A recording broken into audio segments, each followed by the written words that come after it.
광주 청년일 경험드림 사업이라고 들어보셨습니까?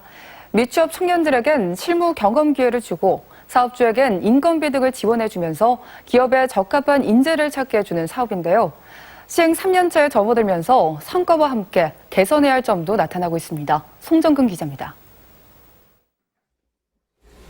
교육 관련 사회적 기업에서 학생들의 진로체험 수업을 기획하는 29살 오래강 씨. 지난해 9월 광주시의 청년 일경험 드림 사업을 통해 5달 동안 이 업체에서 실무 경험을 쌓은 뒤 정식 직원으로 채용까지 됐습니다. 사실 이쪽이 전공과 아주 가까워요. 그래서 일경험 드림을 통해서 전공을 살릴 수 있는 일이 어떤 게 있을까 하다가 이제 여기에 지원을 하게 된 거거든요. 광주시는 오 씨처럼 자신이 관심 있는 일을 경험해보고 기업에 취업까지 할 수 있도록 돕고 있는 청년 일경험 드림 사업을 지난 2017년부터 진행하고 있습니다. 청년들은 공공기관형과 사회복지형 등 총 6개 분야를 선택해 일경험을 할 수 있고 현재까지 5차례에 걸쳐 1,500여 명의 청년들이 이 사업에 참여했습니다.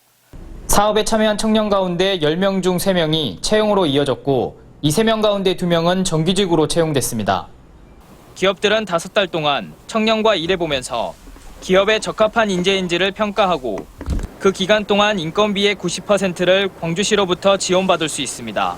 저희가 5개월간 청년들의 인건비를 지원해드리고 또 청년들도 조그만 사업장이지만 자기가 해보고 싶은 일이라고 느꼈을 때 거기에서 매우 잘 열심히 성실히 일하는 모습을 보였고 실제로 그래가지고 채용되는 경우들도 발생을 하고 있어서. 하지만 6개 유형 가운데 공공기관형으로 쏠림 현상이 심하고 청년과 사업주 간의 시각차 등으로 중도 포기자가 발생하는 점은 개선해야 할 점으로 꼽히고 있습니다. 특히 사업주들은 기업에 필요한 청년을 직접 고르거나 통제하기 어려운 점을 문제로 지적하고 있습니다.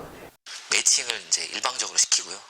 그러다 보니 어떤 친구가 오는지에 대한 이해, 어떤 판단이 없이 무조건 받을 수밖에 없는 상황이에요. 잘 되면은 잘 진행할 수 있겠지만 안 되는 경우도 확실히 있을 수밖에 없다라는 거죠. 지방공공부문 일자리 우수 사례로 대통령상을 수상하고 지난해 후반기부터 전국으로 확산되기 시작한 광주시 청년 일경험 드림 사업. 사업의 취지를 지금보다 더 살리기 위해선 보다 섬세한 행정 감수성이 필요해 보입니다. MBC 뉴스 송정근입니다.